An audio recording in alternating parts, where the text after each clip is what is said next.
This call is now being recorded. ॐ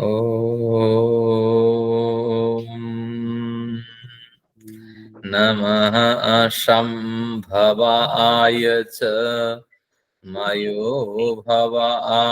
च नमः शङ्कराय च मयस्कराय च नमः शिवाय च शिवतराय च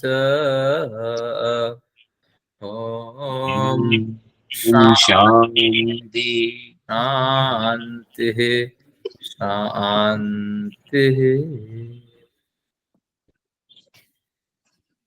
परमपिता को शतकोटि नमन। आप सभी लोगों को मेरा अभिवादन।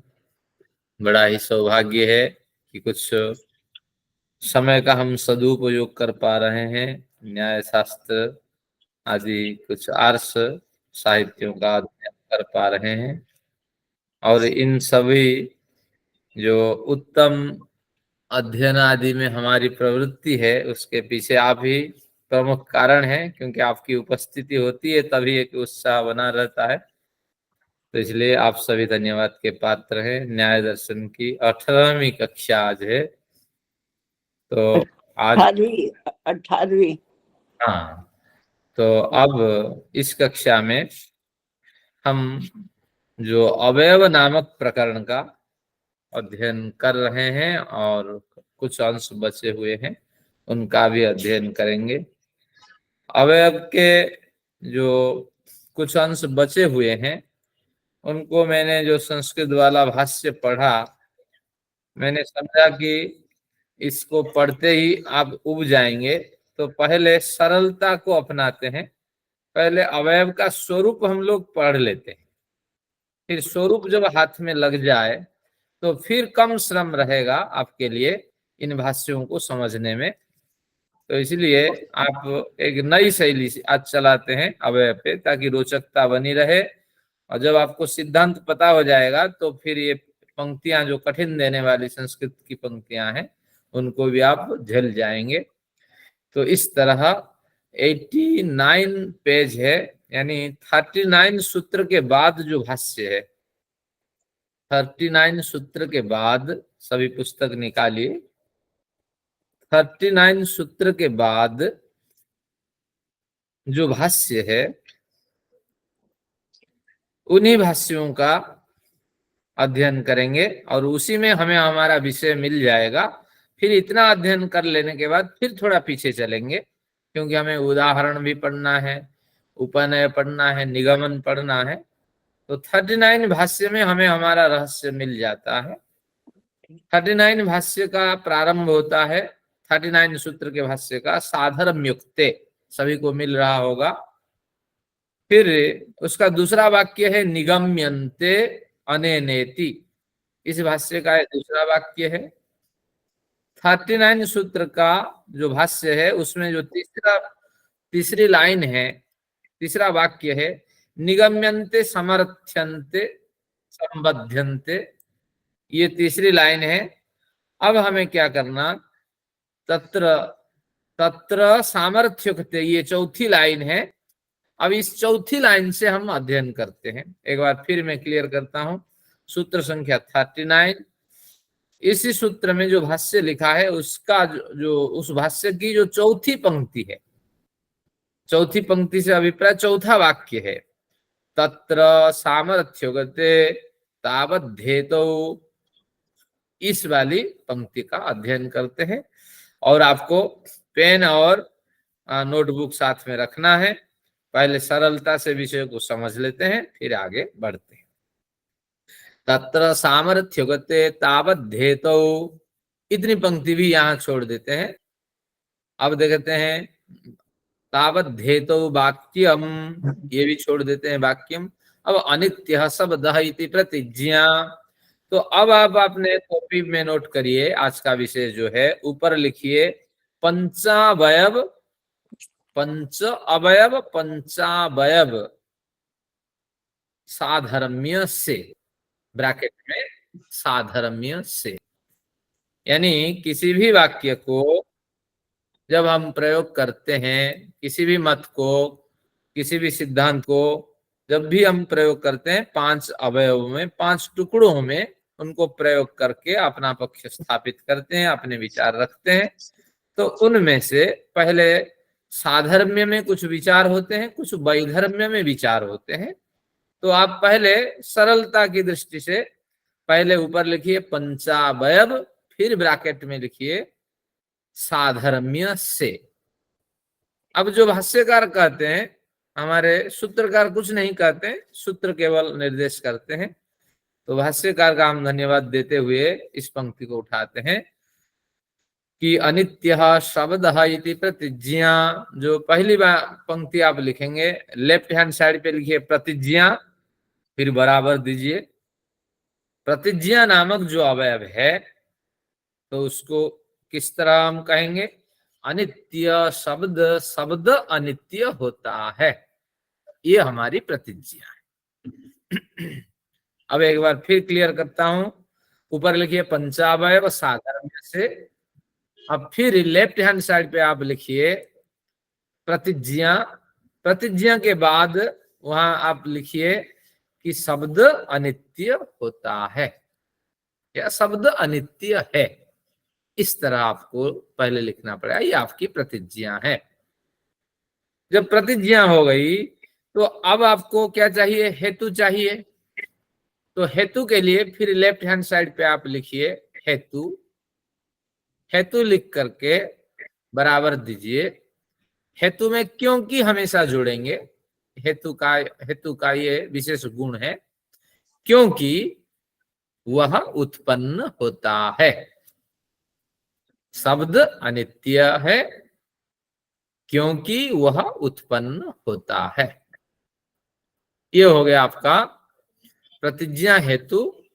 आगे देखते हैं, हेतु के साथ आपका व्याप्ति का संबंध है, और वो व्याप्ति का संबंध उदाहरण के साथ भी है, लेकिन हेतु का ये एक अंश है व्याप्ति, और उदाहरण से गौण रूप से संबंधित है। इस तरह आपको ध्यान रखना होगा। फिर व्याप्ति लिखनी है, और व्याप्ति जब लिखेंगे लेफ्ट हैंड साइड पे, उसके आगे बराबर देंगे तो व्याप्ति को ब्रैकेट में रखेंगे, क्योंकि व्याप्ति में एक ब्रैकेट डाले, पूरे वाक्य जब हो जाएंगे ब्रैकेट क्लोज करेंगे। तो जो जो वस्तु उत्पन्न होती है, कोमा, वह अनित्य होती है। मैं इसको बना सकता था पीपीटी आपके लिए, लेकिन कुछ व्यस्तता रही, अविस्मरण रहा। जब अध्ययन किया आपके आज अध्ययन पढ़ाने के लिए, तब मुझे स्मरण आया।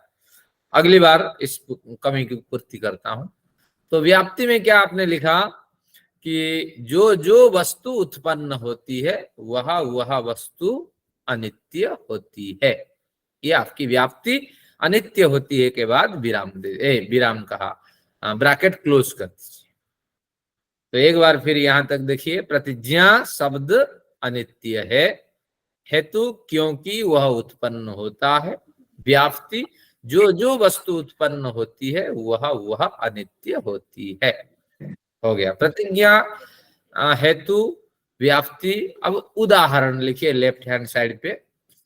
व्याप्ति की गिनती नहीं होगी 5 अवयवों में, वे हेतु का अंग है। तो इसलिए प्रतिज्ञा 1, हेतु 2, उदाहरण 3। उदाहरण में बराबर देके यही लिखना, उसका पैटर्न यही है, जैसे घड़ा, जैसे घड़ा। ये आपका उदाहरण है, या भाष्यकार को ले लीजिए, घड़ा और थाली आदि। थाली आदि, थाली भी स्टील से बनती है, कोई तांबे से, कांसा से, किसी से बनाते हैं, तो इसलिए ये भी उत्पन्न होती है। तो इतना, ये कुछ उदाहरण दे देंगे, अभी इसको पढ़ के क्लियर होते हैं। तो प्रतिज्ञा, हेतु, उदाहरण आपको आ गया। अब लिखिए निगमन, लेफ्ट हैंड साइड पे निगमन, उसका भी अर्थ अभी समझेंगे आज। अब निगमन का अर्थ केवल लिखना नहीं, सुन लीजिए। निगमन का मतलब है, ये नहीं करेंगे, उपने उपने, हाँ, उपनय। प्रतिज्ञा हेतु उदाहरणोपनय, ठीक है, क्षमा करें। चौथा जो बिंदु है वो उपनय है। उपनय, निगमन अभी हटा दीजिए, उपनय लिखिए, उपनय। उपनय का अर्थ ये होता है कि जो साध्य है, जो प्रतिज्ञा है, उदाहरणों को उस प्रतिज्ञा तक ले जाना, या जो अपना साध्य है उस साध्य तक उदाहरणों को ले जाना। तो इसलिए उपनय, उप यानी निकट, नय यानी ले जाना। किसे ले जाना है? जो उदाहरण दिया गया है तो उसको टैली करने के लिए, उससे संगति बैठाने के लिए आपको प्रतिज्ञा तक उसको पहुंचा देना, ये उपनय होता है। अब उस केवल आप समझिए, लिखने की आवश्यकता नहीं। उपनय लिखने के बाद बराबर दे के लिखिए, उसकी शब्दावली होती है उपनय। अब जैसे घड़ा और थाली लिखा आपने, किसमें? हेतु में, उसी को कोट करेंगे। जैसे, जैसे थाली नहीं, घड़ा और थाली के समान, जैसे नहीं, घड़ा और थाली के समान, घड़ा और थाली के समान, इतना समान शब्द यहां लगेगा उपनय में। घड़ा और थाली के समान शब्द अनित्य होता है। घड़ा और थाली के समान शब्द, शब्द उत्पन्न होता है, अनित्य नहीं, उत्पन्न होता है। घड़ा और थाली के समान शब्द उत्पन्न होता है। तो के समान ये शब्द इसमें विशेषता है उपनय में। अब देखते हैं निगमन। निगमन यानी उपसंहार है, यानी चारों के विषय को एक ही वाक्य में समेट लेना है, तो चारों से इसका संबंध रहेगा निगमन। निगमन का प्रयोग इसीलिए से शुरू होता है, उपनय का प्रयोग के समान से शुरू होता है। तो अब निगमन है इसीलिए, इसीलिए शब्द, इसीलिए शब्द उत्पत्ति धर्म वाला होने से अनित्य है। अब आपको मिल गया, आपका पूरा जो पंचावयव का स्वरूप मिल गया। एक बार फिर देखते हैं। इसीलिए उत्पत्ति धर्म वाला होने से शब्द अनित्य है, या पहले शब्द लिख लीजिए, इसलिए शब्द उत्पत्ति धर्म वाला होने से अनित्य है।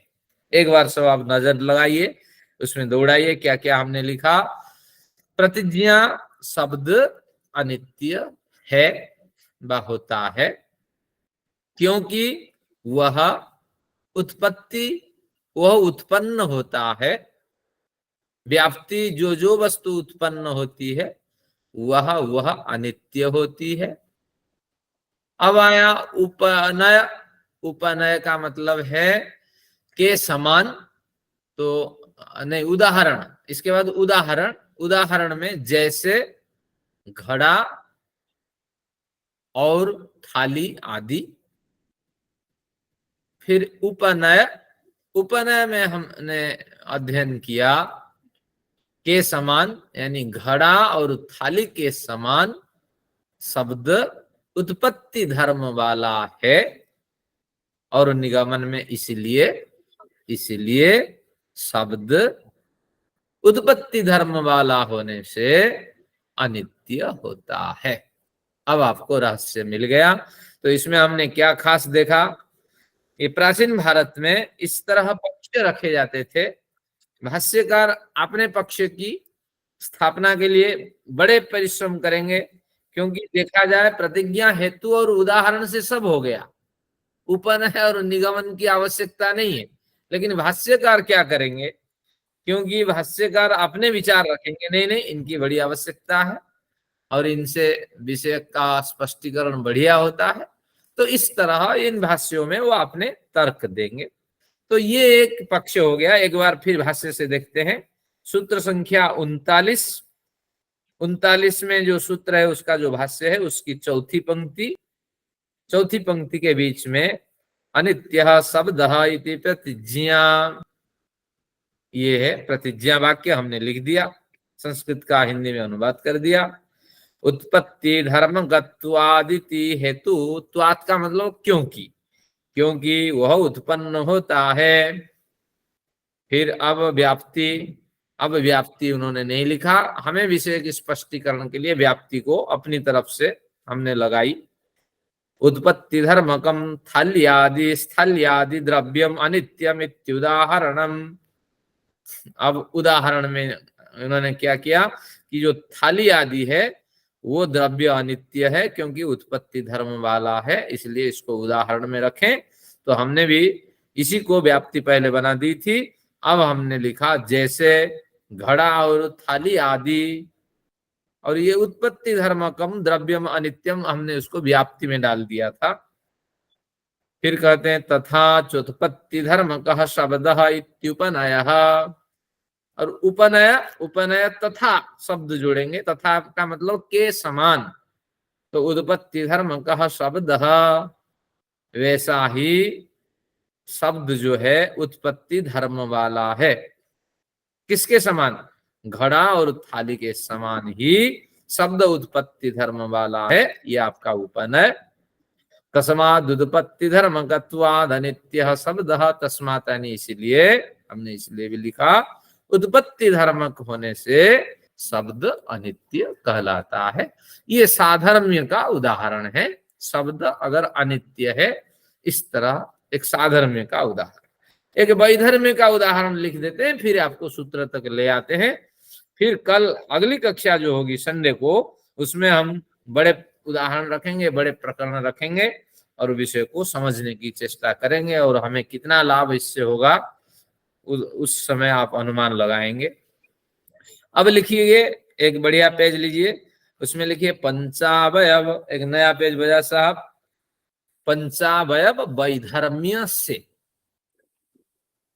एक पंच जैसे साधर्म्य से हमने बनाया, तो उसी तरह वैधर्म्य से भी बनाएंगे। यानी हमारे भाष्यकार सब बना के दिए हैं, हमें केवल अनुवाद करना है। हाँ, अब इसमें क्या होता है, साधर्म्य हो या वैधर्म्य हो, प्रतिज्ञा और हेतु शब्दावली में कोई परिवर्तन नहीं होता है। ये आपको ध्यान रखना है। प्रतिज्ञा और हेतु की शब्दावली में परिवर्तन नहीं होता है, लेकिन परिवर्तन व्याप्ति से शुरू होता है परिवर्तन। तो अब देखते हैं, वही लिख लीजिए, प्रतिज्ञा शब्द अनित्य है। बजा साहब, ये आपकी प्रतिज्ञा हो गई। लेफ्ट में आपको प्रतिज्ञा लिखनी है। फिर लेफ्ट में आ जाइए, हेतु क्योंकि वह उत्पन्न होता है। अब यहां तक कमन हो गया। अब हमें व्याप्ति लगानी है। तो एक बार फिर भाष्य को देखते हैं, भाष्यकार ने कैसे व्याप्ति लगाई। सूत्र संख्या 39 और उसकी जो चौथी पंक्ति से हमने अध्ययन किया था। तो अब वैधर्म्युक्त है, बीच में एक वैधर्म्युक्त करके वाक्य है, यानी वैधर्म्य से इस तरह पंचावयव बनते हैं। तो कैसे? अनित्य शब्द उत्पत्ति धर्मकत्वात्, ये प्रतिज्ञा हेतु की बात हमने लिख दी। अनुत्पत्ति धर्मकम आत्मा आदि द्रव्यम नित्यम दृष्टम। अब व्याप्ति के लिए यहां से हम लेते हैं, जो जो वस्तु अनुत्पत्ति धर्म वाली होती है, इतना आपको लिखना है व्याप्ति में। जो जो वस्तु अनुत्पत्ति धर्म वाली होती है, वह अनित्य होती है, वह नित्य होती है। शब्द तो अनित्य है, यहाँ नित्य होती है। जो जो वस्तु अनुत्पत्ति धर्म वाली होती है, वह नित्य होती है। यानी शब्द की पुष्टि में एक वैधर्म्य का भी स्वरूप उठाया, और शब्द अनित्य है उत्पत्ति धर्म वाला होने से। और जब व्याप्ति हमने बनाया कि लोक में देखा जाता है शब्द तो उत्पत्ति धर्म वाला है, लेकिन जो जो वस्तु अनुत्पत्ति धर्म वाली होती है, तो वह वस्तु नित्य होती है। तो ये आपकी व्याप्ति बन गई। अब व्याप्ति के बाद आपका, तो आचार्य जी, तो शब्द तो उत्पत्ति वाला ही है। हाँ, तो उसमें धर्म में कैसे लगेगा? वो तो, ये तो अनुत्पत्ति की बात कर रहे हैं, शब्द अनुत्पत्ति वाला है ही नहीं। तो वही आपके अर्थशास्त्र है LHS बराबर RHS से हमें करना होगा ना, तो ये घुमा फिरा के वहीं आएंगे, अभी सुन लीजिए।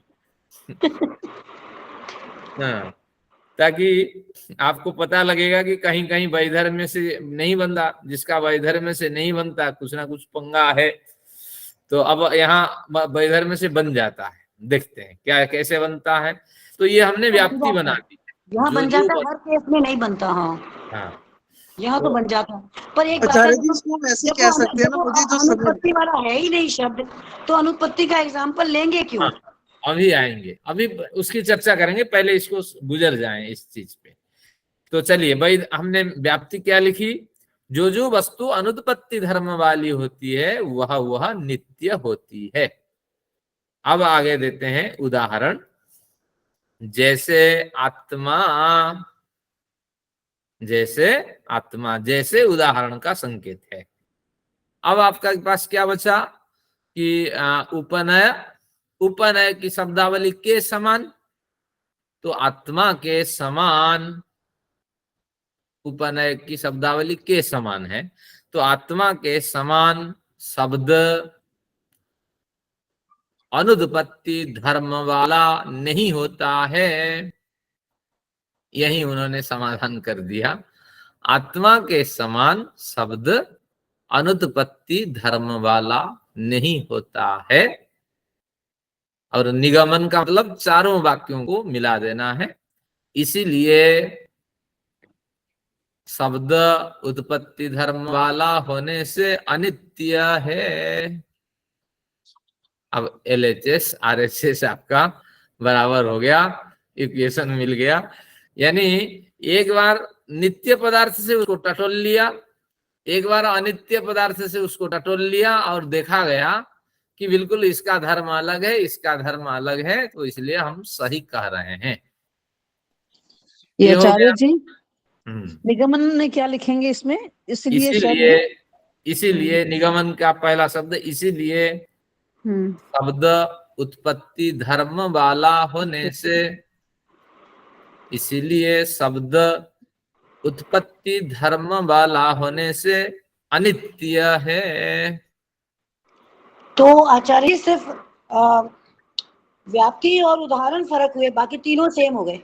हाँ, व्याप्ति से नहीं, हाँ ठीक है, बिल्कुल, व्याप्ति और उपनय ये दोनों में भिन्नता है, बाकी निगमन तो समझ लेना है। उदाहरण भी तो अलग हो गया ना, व्याप्ति और उदाहरण अलग हुए। हाँ, व्याप्ति उदाहरण निगमन, निगमन तो वही आ गया ना, निगमन तो वही उपनय धर्मी से आया, वही निगमन वैधर्मी से आया। तो हाँ, मैं वही कर रहा हूँ, व्याप्ति उदाहरण उपनय, उपनय में भी वाक्य भिन्न हुआ। हाँ, उपनय का भी फर्क है। तो इस तरह प्रतिज्ञा और हेतु में कोई परिवर्तन नहीं होता है। अब निगमन में भी एक मिनट में एक चीज पूछ, बिल्कुल विशेष मैं ये पूछना चाह रही थी कि जैसे हमने ये सारा समझ लिया, तो प्रतिज्ञा का मतलब होता है कि जो चीज हम सर्टिफाई करना चाहते हैं, मतलब आम भाषा में, और हेतु मतलब उसका रीजन, कारण। हाँ, रीजन बताना है। ठीक है, बस ये। हाँ, मुझे आप ऐसे मानते हैं, इसके पीछे क्या रीजन है ये बताइए। तो आप अपने रीजन से एक भी हो सकते हैं, दो भी हो सकते हैं, 10 भी हो सकते हैं, तो आप अपने आचार्य जी देंगे। हाँ जी, ये है किसी आत्मा तो हो गई, अनित्य हो गई। हाँ, आत्मा नित्य, आत्मा सॉरी आत्मा नित्य है और शब्द अनित्य है। हाँ, पर इसका वो समझ में नहीं आया अंदर निगमन और ये उपनय। ठीक है, देखिए पहले शब्द तो अनित्य की बात करनी थी, उसको प्रतिज्ञा हेतु में उन्होंने कर दी, लेकिन उन्होंने एक नित्य पदार्थ के साथ शब्द को टाली किया, शब्द को मिलाने की कोशिश की कि जो जो शब्द तो उत्पत्ति धर्म वाला है, लेकिन जो जो उत्पन्न नहीं होती हैं तो वह नित्य होती हैं। तो ऐसे नित्य वस्तु के साथ शब्द का कोई संबंध नहीं बैठता। तो इसीलिए नित्य पदार्थ से शब्द भिन्न है, और जो उत्पन्न होता है वो विनाश को प्राप्त करता है या वो अनित्य होता है। तो केवल ही एक मतलब यही है, LHS RHS के भिन्न जैसे होता है, प्राचीन भारत में ऐसे उसकी तुलना होती थी और मैं एक उदाहरण नहीं, पहले इस भाष्य को पढ़ लेते हैं जो शुरू किए थे। जो जो हमने लिखा सही लिखा या नहीं एक बार देखते हैं। यही है 39 नंबर सूत्र है। और वैधर्म्यक तेपी, ये वाली पंक्ति, अनित्य शब्द उत्पत्ति धर्म गत्वात्, ये प्रतिज्ञा हेतु का कथन हो गया। अनुत्पत्ति धर्मकम आत्मादि द्रव्यम नित्यम दृष्टम, ये आपकी व्याप्ति और जैसे आत्मादि, इसको हमने दृष्टांत उदाहरण मान लिया।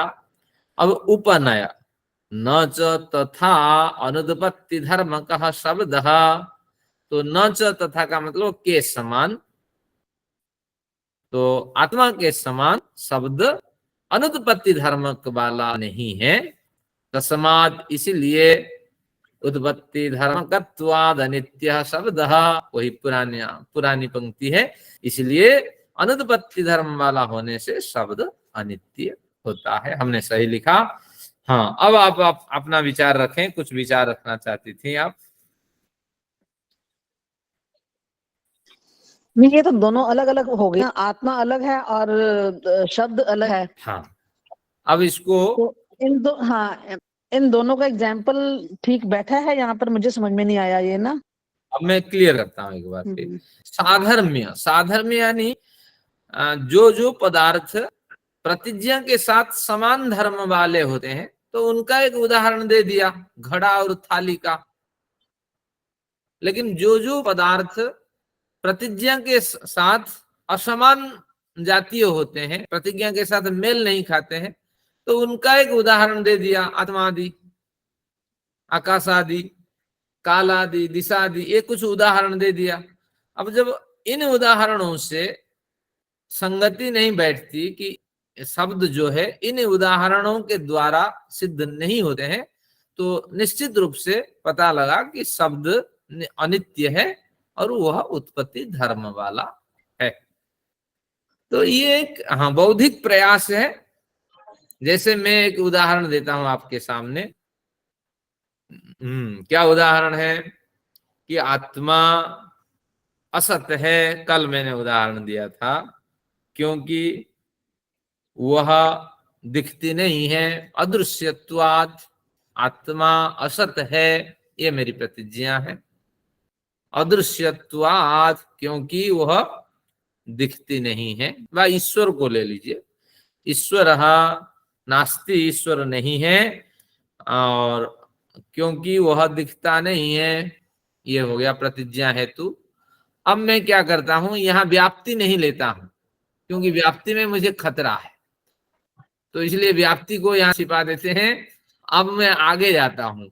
अब व्याप्ति के बाद क्या है, उदाहरण ले देता हूं। जैसे खरगोश का सिंह, बंध्या का पुत्र, तो ये हो गया आपका उदाहरण।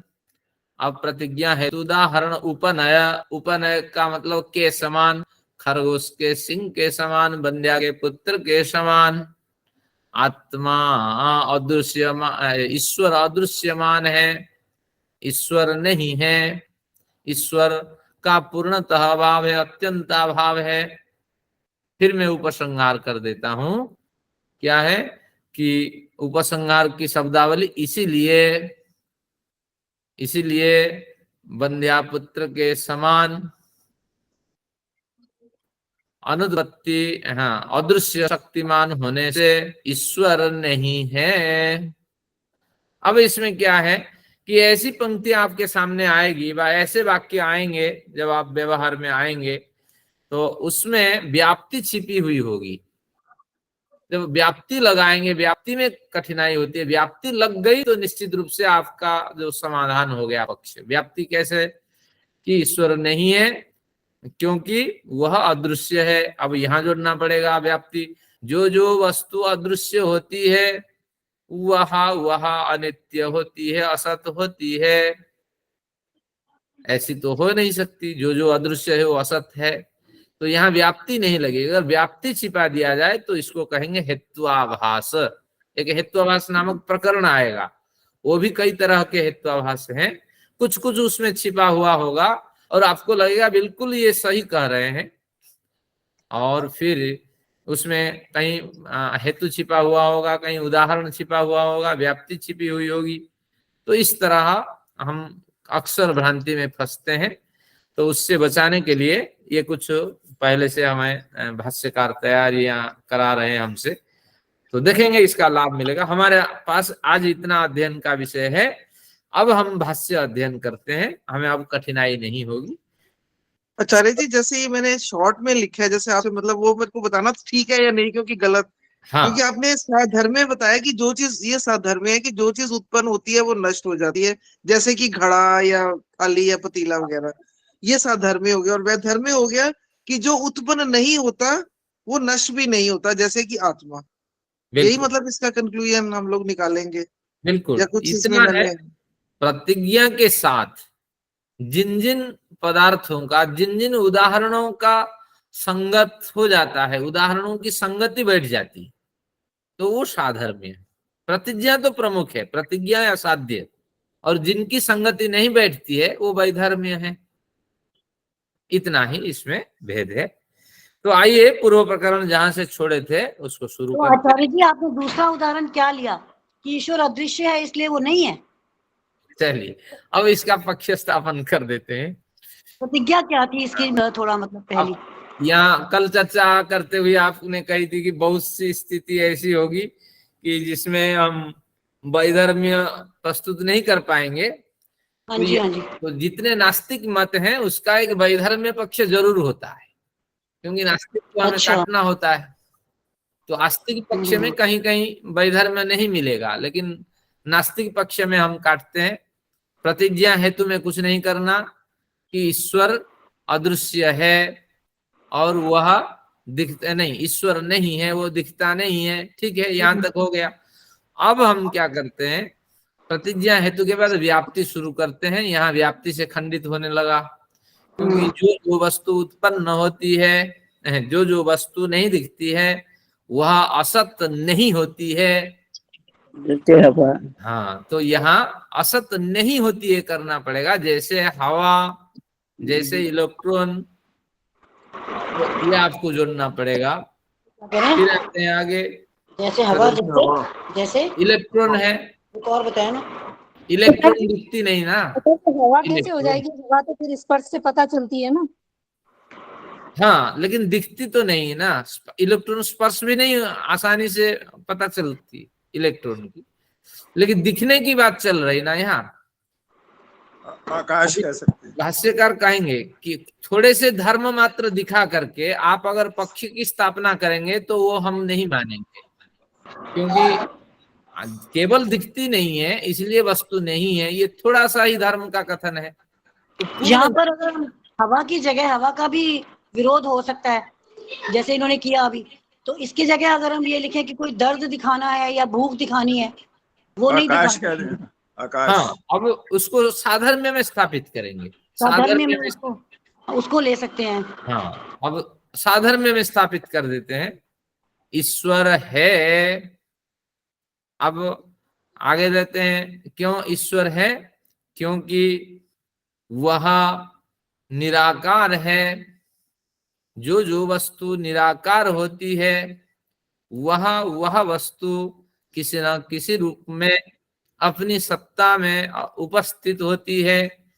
जैसे अब देखिए हवा है, अगला लेते हैं कि अब प्रतिज्ञा हेतु उदाहरण, हमने व्याप्ति बनाई, उदाहरण बनाया, उपनय, उपनय के समान, हवा के समान, भूख प्यास के समान, क्षुधा तृषा के समान। अब क्या है कि ईश्वर अदृश्य होने पर भी उनकी विद्यमानता बनी रहती है, इसीलिए अदृश्य होने वाला ईश्वर नित्य विद्यमान है। तो इस तरह अगले सेशन में इस पे हम गंभीर अध्ययन करेंगे, और मैं कुछ शीट्स बना के आपके सामने लाऊंगा, तो आप उसको पढ़ेंगे, फिर आपका मस्तिष्क चलेगा। तो आज तो केवल इतना आप लिखिए और भाष्यकार का थोड़ा अध्ययन करें, क्योंकि क्रम से चलना चाहिए। मैं थोड़ा क्रम विरुद्ध आज यात्रा मैंने की है, तो आइए हम कहाँ थे, प्रतिज्ञा हेतु उदाहरण, उदाहरण पे पहुंचते हैं। 35 नंबर सूत्र को अध्ययन कर लिया था, सूत्र संख्या 35 मेरी पुस्तक में पृष्ठ संख्या 83 है, और जिनकी पृष्ठ संख्या अलग है वो सूत्र संख्या पकड़ लें। 35 नंबर सूत्र में तथा वैधर्म्यात्, वैधर्म्य का उदाहरण हमने पढ़ लिया। तो अगर पहले रहस्य पता हो जाए तो कठिनाई कुछ नहीं है। देखते हैं वैधर्म्य में क्या लिखा है। उदाहरण वैधर्म्याच्च साध्य साधनम हेतु, देखिए 34 में कहा था उदाहरण साधर्म्यात् साध्य साधनम हेतु। जब वैधर्म्य की बात कही तथा वैधर्म्यात्, तो ये कहना चाहते हैं कि पूर्व सूत्र से इतनी पंक्ति लाके इसमें जोड़ दीजिए। तो तथा उस जैसे पूर्व सूत्र से ले आइए, उदाहरण साधर्म्यात् उसी की जगह वैधर्म्यात् कर देंगे।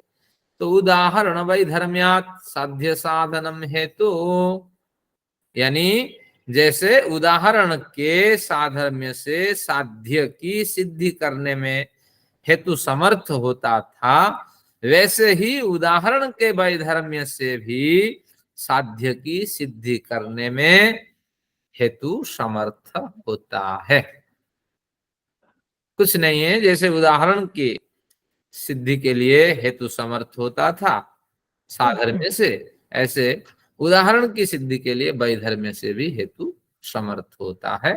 हमने जो लिखा है अभी, तो उससे आप अनुमान लगा लेंगे, नहीं तो ये पंक्तियां आपको परेशानी करती। अब हमने रहस्य को हमने प्राप्त कर लिया, अब क्या चाहिए। तो अब कहते हैं अनित्य शब्द उत्पत्ति धर्मकत्वात्, तो अनित्य शब्द उत्पत्ति धर्मकत्वात् ये साधर्म्य में था, और वैधर्म्य में क्या बना, अनुत्पत्ति धर्मकम नित्यम। जो अनुत्पत्ति धर्म वाली होती है वो नित्य होती है, ये वैधर्म्य से है। यथा आत्मादि द्रव्यमिति, जैसे आत्मादि द्रव्य का ग्रहण होता है। तो इस तरह इसका प्रतिपादन हो गया। अब 36 नंबर केवल सुनना है, जो अध्ययन है हमने लिख लिया, केवल इसको सुन करके आनंद लीजिए। 36 नंबर साध्य साधर्म्यात् तद्धर्म भावे दृष्टांत उदाहरणम, प्रतिज्ञा हेतु उदाहरण का विषय अभी है।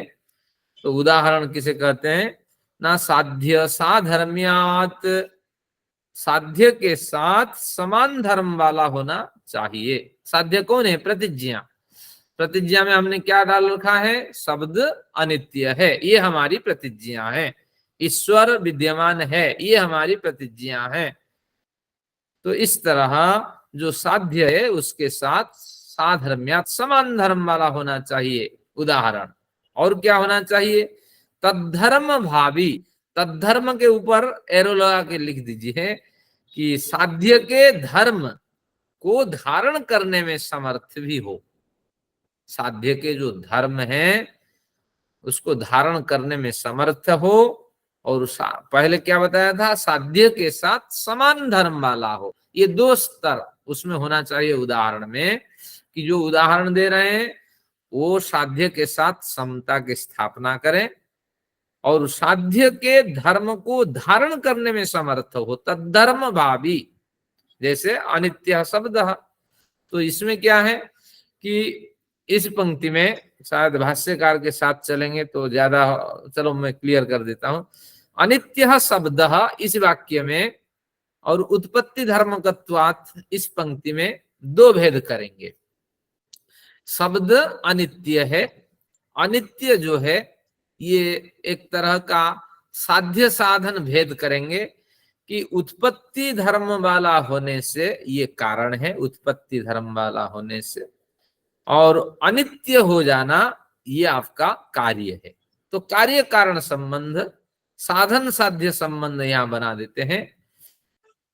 तो उत्पत्ति धर्म वाला होने से ये साधन है, ये कारण है। शब्द जो है वह अनित्य है, ये आपका कार्य है या साध्य है। इस तरह ये दोनों मिलकर के एक विशेष साध्य की सिद्धि करते हैं। शब्द तीसरे स्टेज पे है, शब्द जो है वह अनित्य है, लेकिन इसके पीछे दो कारण, कार्य कारण साध्य साधन बन करके उसके पास आ रहे हैं। शब्द अनित्य, ये जो शब्द है उत्पत्ति धर्म वाला रूपी कारण से युक्त होकर अनित्यत्व रूपी साध्य को पुष्ट करता हुआ शब्द का प्रतिपादन करता है। तो अब देखते हैं, अब ये समझ में आएगा। साध्य साधर्म्या तद्धर्म भावी दृष्टांत उदाहरणम। दृष्टांत को हम उदाहरण कहते हैं, लेकिन वह दृष्टांत दो कंडीशन से युक्त होना चाहिए। साध्य जो शब्द है तो उसके साधर्म्य से युक्त होना चाहिए। शब्द भी उत्पत्ति धर्म वाला है, बिल्कुल सही है, तो उत्पत्ति धर्म का हमने कथन किया। तद्धर्म भावी, उसके धर्मों में भी हावी होना चाहिए।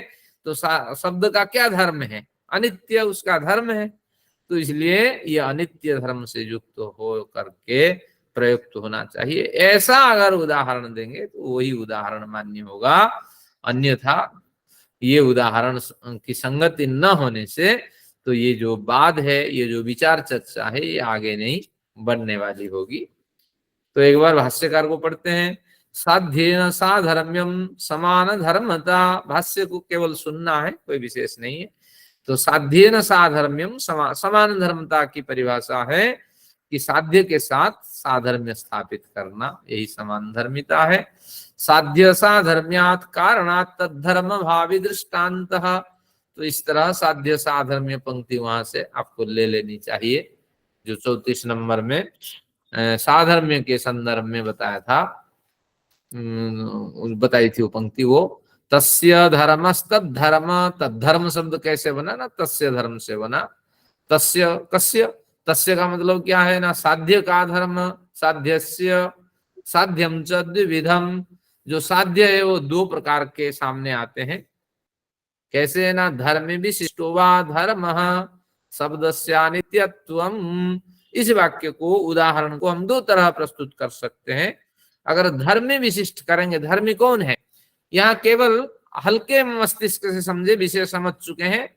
भाष्यकार जब लिखते हैं, कुछ ना कुछ बौद्धिक व्यायाम करते हैं, तो आपको उससे लाभ लेना है। तो नहीं समझ में आ रहा है इसलिए परेशानी न होना। साध्यम च द्विविधम, जो साध्य है उसको दो तरह के हम प्रयोग कर सकते हैं। यानी इस वाक्य को, शब्द अनित्य वाला वाक्य को प्रयोग करने की दो शैलियां हैं। धर्म विशिष्ट वा धर्म, पहले धर्मी का कथन करेंगे, बाद में धर्म का कथन करेंगे। उदाहरण कौन सा है? शब्दस्यानित्यत्वम, शब्द अनित्य है, इसको अगर कह देते हैं धर्म कौन है, शब्द अनित्य में धर्म अनित्य है, शब्द धर्मी है। तो पहले धर्मी को कह करके बाद में अनित्य को आपने कहा। तो इस तरह ये एक शैली है।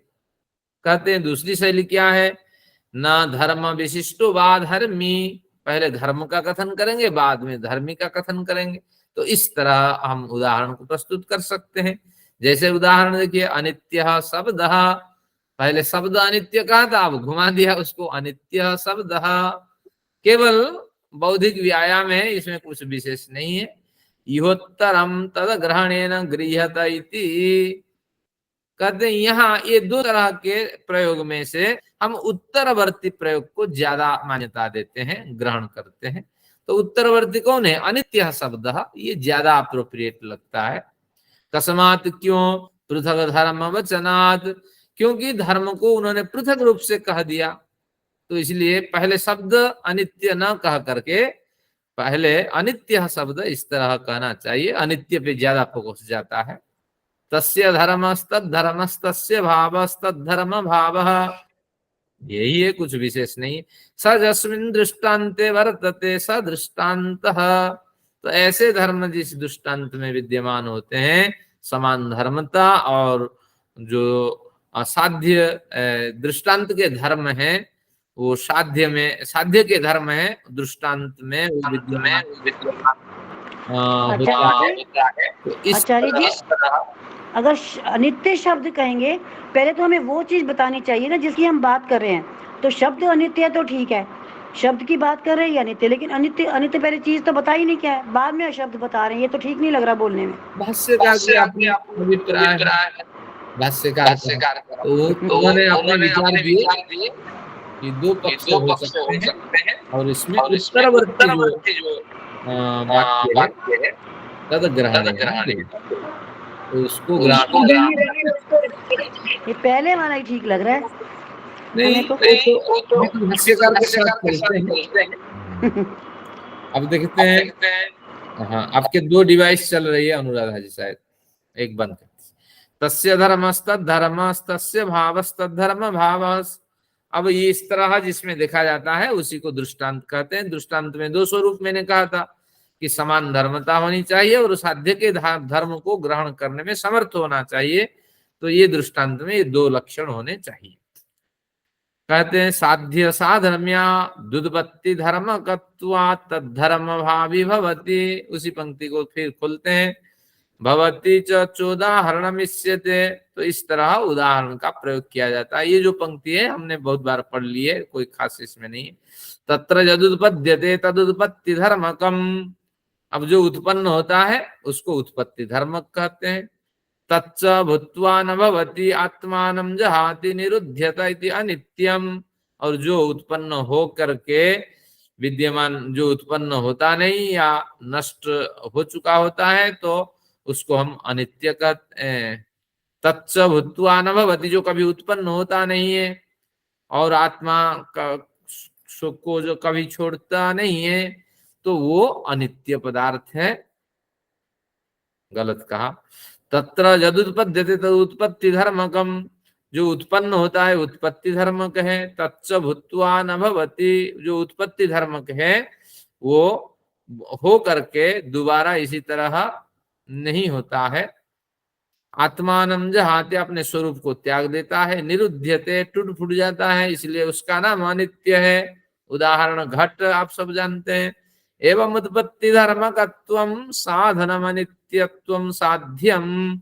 तो वही जो बात मैंने पहले बता दी थी, यहाँ बताते हैं उत्पत्ति धर्मकत्व और अनित्यत्व, इन दोनों में साध्य साधन भाव आप समझ लेना चाहिए। उत्पत्ति धर्म का ये साधन है और अनित्यत्व ये साध्य है। स्वयं एकस्मिन् द्वयो धर्मयोः, एकस्मिन् एक ही दृष्टांत में दोनों धर्म पाए जाते हैं। साध्य साधन भाव, यहाँ साध्य साधन भाव बन करके दृष्टांत उपस्थित होता है। साधर्म्याद व्यवस्थित उपलभ्यते, पूरा समान धर्मता के साथ ये दोनों उपलब्ध होते हैं। तम दृष्टान्ते उपलभमान, तो ऐसे वाक्य को दृष्टांत में प्राप्त करते हुए शब्दे अप्यनुमिनोति, शब्द रूपी पंक्ति को सुन करके हम अनुमान करते हैं। शब्दोप्युत्पत्ति धर्मकत्वाद अनित्यः, शब्द उत्पत्ति धर्म वाला होने से अनित्य है। स्थाल्यादिवदिति, थाली आदि के समान। उदाह्रियते अनेन इति धर्मयोः साध्य साधन भाव इति उदाहरणम। अब यही है उदाहरण, क्योंकि इसको उदाहरण करके खींचतान करके हम प्रस्तुत करते हैं। और इसमें दोनों पक्ष होने चाहिए, समान धर्मता होना चाहिए और साध्य के धर्म को धारण करने के सामर्थ्य होने चाहिए। बस यही पंक्ति है। इसको उल्टा करके उसको पलट करके आपने पंक्ति आजकल इतने लंबी पढ़ करके, आजकल समय किसके पास है, तो इसलिए केवल सार आपको ग्रहण कर लेना है। इसमें कुछ विशेष नहीं कहा गया। आगे बढ़ते हैं 37 नंबर। तद विपर्याद वा विपरीतम। कहते हैं जैसे हेतु में 2 विभाग हमने किया था, साधर्म्य वैधर्म्य, उदाहरण में भी 2 विभाग कर सकते हैं। तो साधर्म्य वैधर्म्य, अगर वैधर्म्य करेंगे तो क्या बनेगा, तद विपर्याद विपरीतम साध्य वैधर्म्यात् अतद्धर्म भावी दृष्टांत, इस तरह बनेगा वाक्य।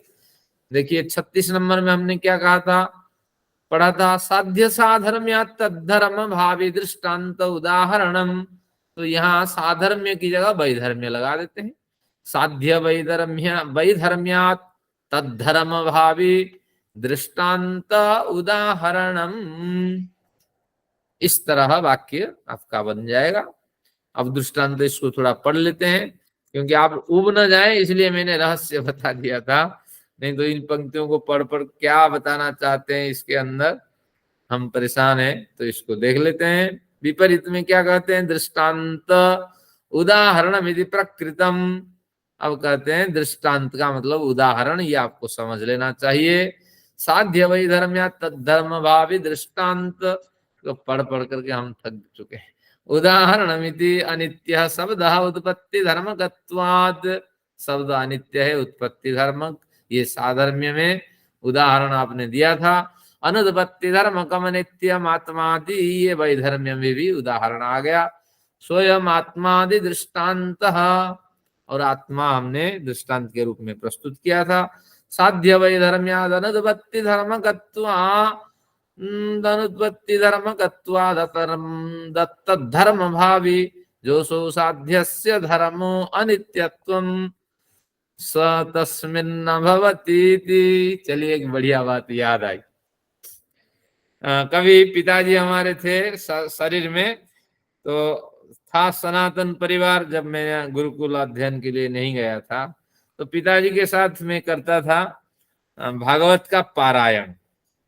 तो क्या होता था, अगर यजमान खुश है तो बढ़िया पारायण होता था, नहीं तो 4-5 जो पन्ने हैं आगे पलट देते थे। अरे इधर उधर हुआ, कौन पढ़े इसको बैठ करके। तो उस दिन तो बड़ा आराम है।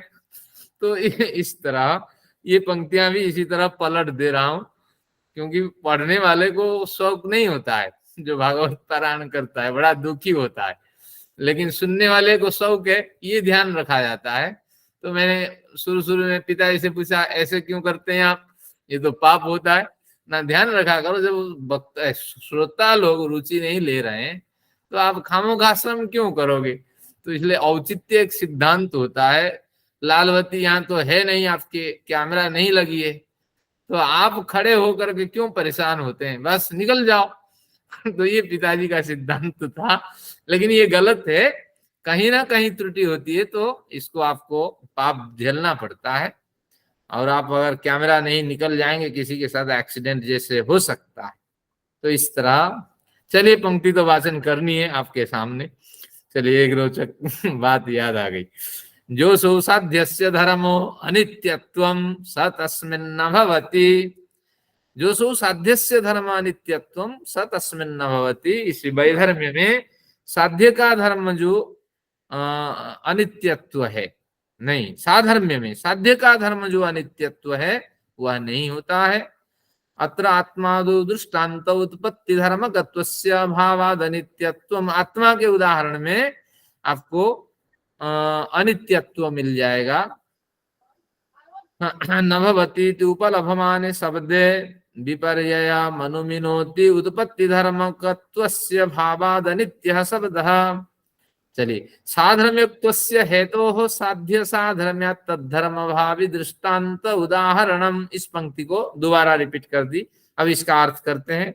वैधर्म्युक्तस्य हेतु, अगर साधर्म्य की बात करें तो साध्य साधर्म्यात् तद्धर्म भावी दृष्टांत। वैधर्म्य की बात करें तो साध्य वैधर्म्यात् तद्धर्म भावी दृष्टांत उदाहरण। इस तरह पंक्तियां लगा लेनी चाहिए। भाष्यकार कहते पूर्वस्मिन् दृष्टान्ते, पहले दृष्टांत में, यौ तौ धर्मौ, जो दो धर्म सामने आए, उत्पत्ति धर्मक और अनित्यत्व, साध्य साधन भूतौ, ये दोनों साध्य और साधन बन करके आए। उत्पत्ति धर्मकत्व साधन है, अनित्यत्व साध्य बन के आए थे। साध्य भी तयोः साध्य साधन भाव मनुमिनोति। साध्य में यानी विशिष्ट साध्य में, शब्द रूपी विशिष्ट साध्य से पहले दोनों साध्य साधन बन करके उदाहरण के स्वरूप आए हैं। तो कहते हैं विशिष्ट साध्य में तयो हो, दोनों जो साध्य साधन बन के आए हैं उन दोनों का साध्य साधन भाव मनुमिनोति। विद्वान उनके साध्य साधन भाव को समझता है। उत्तरस्मिन् दृष्टान्ते, जो वैधर्म्य वाले दृष्टांत है, तयोर धर्मयोरेकस्याभावादितरस्याभावम्। इन दोनों में से एक के अभाव होने से दूसरे का भी अभाव होता है, तो अभाव रूपी साध्य साधन बनता है, क्योंकि उत्पत्ति धर्म वाला नहीं है। इस तरह वाक्य चलता है। और अभाव क्या बनता है, जब उत्पत्ति धर्म वाला नहीं है तो नित्य है। तो इस तरह उत्पत्ति धर्म वाला होना न होना और नित्यत्व होना, ये इसका साध्य साधन भाव है। और जो भाव पूर्व दृष्टांत में दिखाई पड़ता था वो भाव उत्तर दृष्टांत में नहीं दिखाई पड़ने वाला है। तयोरेकस्याभावादितरस्याभावम्, एक जगह दूसरे का अभाव बना रहेगा। तो साध्य अनुमिनोति, साध्य में बैठ करके आप इसका अनुमान लगा सकते हैं ये साधर्म्य है या वैधर्म्य है। तदेतद् हेत्वाभासेषु न संभवति इति हेतवः, हेत्वाभास में ये संभव नहीं होता है क्योंकि हेत्वाभास में कहीं ना कहीं व्याप्ति की कमी होती है, हेतु की कमी होती है, कहीं ना कहीं छिपा हुआ होता है, तो इस तरह नहीं होता है। तदिदम हेतु उदाहरण यो सामर्थ्यम, ये हेतु और उदाहरण के सामर्थ्य को इस तरह समझना चाहिए। परम सूक्ष्मम, ये बड़ा सूक्ष्म होता है। दुख बोधम, बड़ी मेहनत से समझ में आती है। पंडित रूपवेदनीयमिति, पंडित के द्वारा, पंडितों के द्वारा, ज्ञानियों के द्वारा इसको जाना जाता है। तो इस तरह इन पंक्तियों का हमने बिलबिलाहट के साथ वाचन किया, तो लेकिन उसका रहस्य हमें पता है इसलिए कठिनाई नहीं हुई। तो आपको यही समझना है कि एक प्रमुख साध्य है शब्द, और साधर्म्य में उसके दो साध्य साधन उपस्थित हैं। उत्पत्ति धर्म वाला साधन है और उसका अनित्यत्व ये साध्य है। ये दोनों मिल करके उसके शब्द के पास पहुंचते हैं। उत्पत्ति धर्म वाला अनित्यत्व शब्द है। अब वैधर्म्य में देखते हैं शब्द प्रमुख साध्य है और वैधर्म्य में भी दो साध्य साधन बन के पहुंचते हैं। तो क्या है कि सबसे पहले अनुत्पत्ति धर्मकम, ये जो वैधर्म्य में अनुत्पत्ति धर्म वाला साधन है, और अनुत्पत्ति धर्म वाला साधन है तो साध्य कौन है ना, नित्य होना, ये साध्य है। तो अनुत्पत्ति धर्म वाला और नित्य होने वाले साध्य साधन साध्य से शब्द की पुष्टि होती है। तो शब्द इस कैटेगरी में नहीं जा सकता, इस कैटेगरी में जाएगा। तो यही दृष्टांत के प्रकरण का सार है। लेकिन मैं चाहता था कि 38 और 39 भी पढ़ूं, लेकिन अब हमारे पास समय नहीं रहा। इसमें भी कुछ नहीं है, रहस्य हाथ लगा है।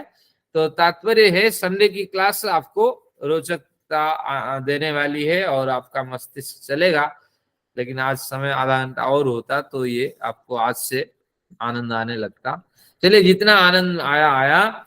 तो आप चर्चा जब भी करें शास्त्रों की तो ये पंचावय के माध्यम से करें, और उपनय के समान निगमन, इसलिए ये दो पंक्ति आप याद रखें तो आपको कठिनाई नहीं होगी। तो के समान यानी उदाहरण में जो दिया गया है उसी को उठा देंगे।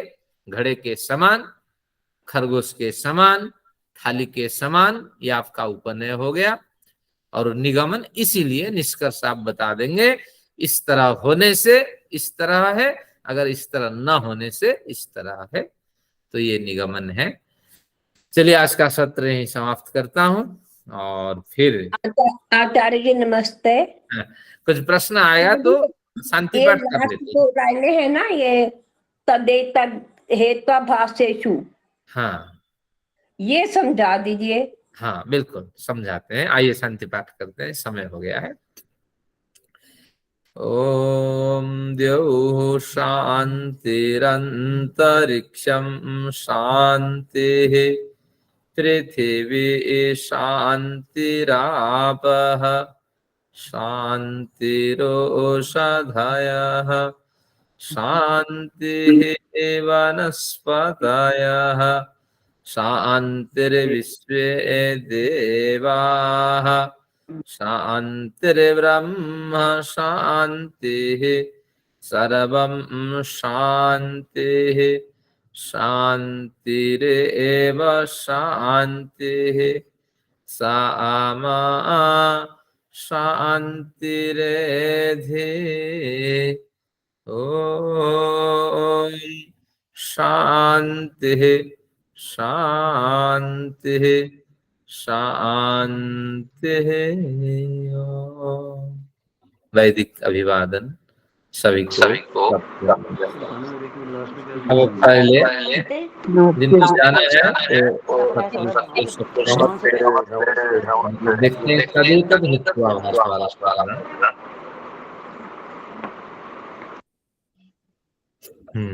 इसमें उदाहरण वाला प्रकरण में ये आएगा, आपको मिलेगा। साधर्म्य वाला उदाहरण में साध्य साधर्म्यात्, बल्कि इसका अर्थ लिख लीजिए, अब समस्या खत्म हो जाएगी। साध्य साधर्म्यात्, इसका अर्थ है कि साध्य के साथ, साध्य यानी प्रतिज्ञा, साध्य यानी प्रतिज्ञा के साथ, साधर्म्यात् अर्थात समान धर्म वाला होने से। समान धर्म क्या है? उत्पत्ति वाला होने से। तो साध्य यानी प्रतिज्ञा के साथ समान धर्म वाला यानी उत्पत्ति धर्म वाला होने से, उत्पत्ति धर्म वाला होने से तद्धर्म भावी, इस शब्द का अर्थ है साध्य के दूसरे धर्म। साध्य के दूसरे धर्म क्या है? अनित्यता। साध्य के दूसरे धर्म को धारण करने वाला दृष्टांत होता है। यानी साध्य साधन दो उपस्थित हैं, एक धर्म के साथ समानता बनी रहती है और दूसरे धर्म को धारण करने में उसमें सामर्थ्य होता है, तभी वो दृष्टांत कहलाता है। तो उत्पत्ति धर्म वाला इसके साथ समानता है शब्द की, और जो उसकी अनित्यता है उस धर्म को शब्द धारण करता है। तो ये दोनों धर्मों से युक्त होने के कारण यह दृष्टांत कहलाता है। तो आपने इसको प्रस्तुत किया, आपका धन्यवाद। विषय और थोड़ा क्लियर हुआ, नहीं तो प्रवाह में मैं चला जा रहा था। चलिए, धन्यवाद आपका। और कुछ विचार और किन्हीं को रखना हो? आज तो कुछ नया। ये कह रहे थे कि उपनयन और निगमन में ये याद रखो, वो लिखवा दीजिए जरा सा। हाँ, ठीक है। वो प्रकरण तो अगले में पढ़ेंगे, लेकिन शुरू से लिखवा देते हैं। उपनय का अर्थ है, पहले अर्थ लिख लीजिए। जी जी। दृष्टांत को जो साध्य यानी प्रतिज्ञा के पास ले जाता है, जो वाक्य या जो प्रक्रिया दृष्टांत को, उदाहरण को, यहां तो दृष्टांत नहीं उदाहरण, जो वाक्य या जो प्रक्रिया उदाहरण को साध्य अर्थात प्रतिज्ञा के पास ले जाती है, जो प्रक्रिया प्रतिज्ञा के पास उदाहरण को ले जाती है, तो उसको उपनय कहते हैं। और इसका वाक्य, उपनय का वाक्य है के समान, के समान। दृष्टांत से, उदाहरण से जो दिया गया है उसको उठा लीजिए, फिर के जी समान ठीक है, जोड़ देंगे। जी जी ठीक है, धन्यवाद। और वो दूसरा निगम, निगमन का क्या, निगमन का क्या करेंगे फिर? हाँ लिखिए, निगमन का अर्थ, पहले अर्थ लिख लीजिए। निगमन का मतलब उपसंहार, उपसंहार। हाँ जी। हाँ, तो इसमें फिर लिखिए, इसमें पूर्वोक्त 4 अवयवों का सार प्रस्तुत किया जाता है। पूर्वोक्त 4 अवयवों का सारांश प्रस्तुत किया जाता है, और इसका वाक्य है निगमन का। इसीलिए, इसीलिए ये आपको जोड़ना पड़ेगा। अब फिर जैसे जैसी स्थिति होगी वो पूरी स्थिति, अगर घटती है तो लिख लेंगे उत्पत्ति धर्म वाला होने से शब्द अनित्य है। अगर नहीं घटती है तो उत्पत्ति धर्म वाले गुण से युक्त न होने से तो आत्मा नित्य है। तो इस तरह जहां घटती है वहां उसी शब्दावली को रखेंगे, जहां घटती नहीं है उसके विपरीत शब्दावली को रखेंगे। तो इसीलिए इसका वाक्य का प्रारंभ है उपसंहार के समान है। फिर इसका गंभीर अध्ययन करेंगे इसमें कब, संडे को, नेक्स्ट क्लास में। चलिए, आपका धन्यवाद, आपने विषय को खोला। और किन्हीं को कुछ प्रश्न रखना हो, नहीं तो सब आपका बहुत बहुत धन्यवाद। हाँ, आज संख्या भी हमारी कम है। आचार्य जी हेतुवाभास और समझाना। हाँ, हेतुआभास एक अलग प्रकरण आएगा, अभी समझेंगे तो फिर कठिनाई होगी। और एक पदार्थ भी है हेतुआभास, उसके भी कई भेद हैं। और फिर एक निग्रह स्थान। हाँ, कौन है? जब नहीं आपको कोई बात कहो या आप निग्रह स्थान कर रहे हो। दूसरे पक्ष अभी निग्रह स्थान किया ना, हमने हेतुआभास पूछा, तो मैं अब अपना विषय को समेटने लगा। ये अलग प्रकरण आएगा, इसकी चर्चा करेंगे। तो ये इसको निग्रह स्थान। तो दूसरे पक्ष को काटना हो तो कहेंगे आप निग्रह स्थान में जा रहे हो। वो ज्यादा विवेकानंद जी प्रयोग करते हैं। हाँ, स्वामी जी वो परिव्राजक जी बहुत प्रयोग करते हैं। जब भी कोई क्वेश्चन पूछता कि आप निग्रह स्थान में जा रहे हो, ये रेलिवेंट नहीं है, मतलब वो। चलिए इसकी चर्चा करते हैं अगले अवसरों पर। और कुछ विचार मेरा श्रम। हाँ, तो सत्र समाप्त करता हूँ, क्योंकि रुचि अब नहीं है, संख्या भी आज कम है। तो आप सब पढ़िए, इसको एक बार सुनिए, क्योंकि कभी कभार जीवन में हम पढ़ पाते हैं दर्शन, तो इसका भी बड़ा आनंद है। आपके लेक्चर के बाद मेरा श्रम शुरू हो जाता है। वो तो आपको स्वेच्छा से करना है, इसमें आनंद आता है। हाँ, स्वेच्छा से, बिल्कुल स्वेच्छा से किया गया श्रम जो है वो आनंद देने वाला है। हाँ जी। परीक्षा से किया गया श्रम जो है, अभी उदाहरण पन्ना पलटने वाला है। जो यजमान नहीं सुनता है 10 पन्ना क्या फर्क। तो ये प्रतिज्ञा हो गई ना। इसका हेतु उदाहरण सारे बनाने पड़ेंगे। तो फिर ये पाप आएगा। कहीं से भी त्रुटि होती है, ज्ञान से और अज्ञान से, वो फल तो देता ही है, ध्यान रखिएगा अभी त्रुटि न हो जीवन में। और जैसे साधन में वैधर्म्य दोनों कर दिया आपने। स्वेच्छा से करेंगे तो अच्छा काम होगा, परेच्छा से करेंगे ये वैधर्म्य हो गया। कक्षा में निर्धारित है, अगर आप पहले जॉइन कर लिए तो बढ़िया, 5-7 मिनट बाद में भी आते हैं, उससे भी आपका फर्क पड़ता है, आपका कर्म संबंध होता है। तो ये भी ध्यान रखना। आइए सत्य। ओम सर्वेभ्यो नमः। ओम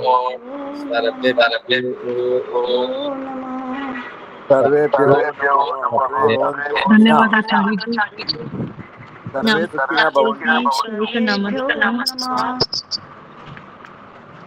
करें, बंद करें।